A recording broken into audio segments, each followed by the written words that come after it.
today I'm going to bake red velvet crinkles, and please enjoy the rest of this video. Thank you! So guys, these are all the dry ingredients. First is 2 cups of all-purpose flour. Second, 1/4 teaspoon of salt, iodized. Third, 2 teaspoons of baking powder. And last, 1/4 cup of cocoa powder. I use Dutch brand.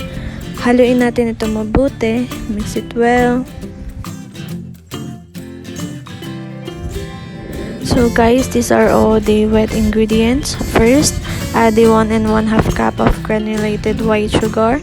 Then add the first egg. We have 3 eggs. This is the first egg. The second egg. Haluin. And lastly, the last egg. Mix it well as well. Then add the 1/2 cup of oil. Then next, 1 teaspoon of vanilla extract. Last is 1 1/2 tablespoon of red food coloring. That's it. Then haluin ulit natin ito mabuti.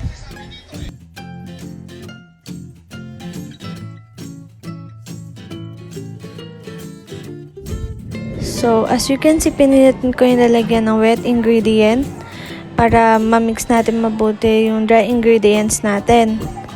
Gradually, ilalagay natin yung dry ingredient natin sa ating wet ingredient. And that will be our butter.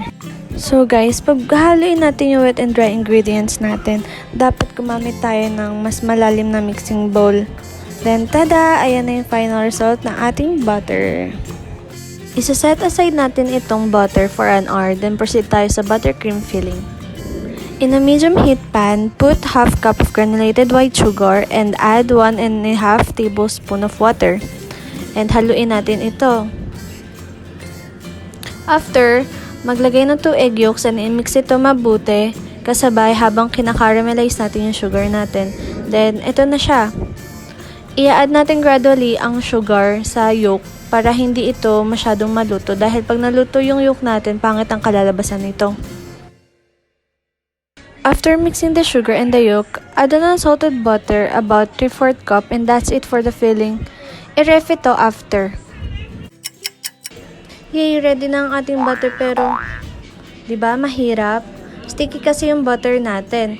Huwag natin tipidin sa powdered sugar. Yan. Ang mali ko dito, pinuno ko masyado yung pan ko. Pero dapat kung ganyan lang yung size ng pan nyo, dapat kahit 6 lang yung nakalagay na butter. Bake it in preheated oven at 180 degrees Celsius for about 10 to 15 minutes. That's it! While waiting, napagdesisyon na namin ni Syra na mag-TikTok muna kami.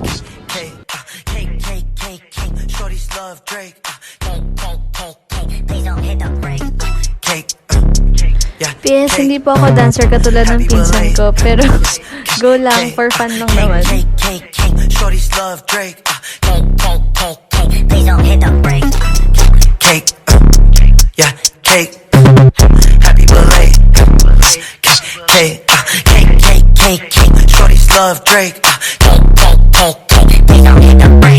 Special thanks to Syra for helping me out. Love you!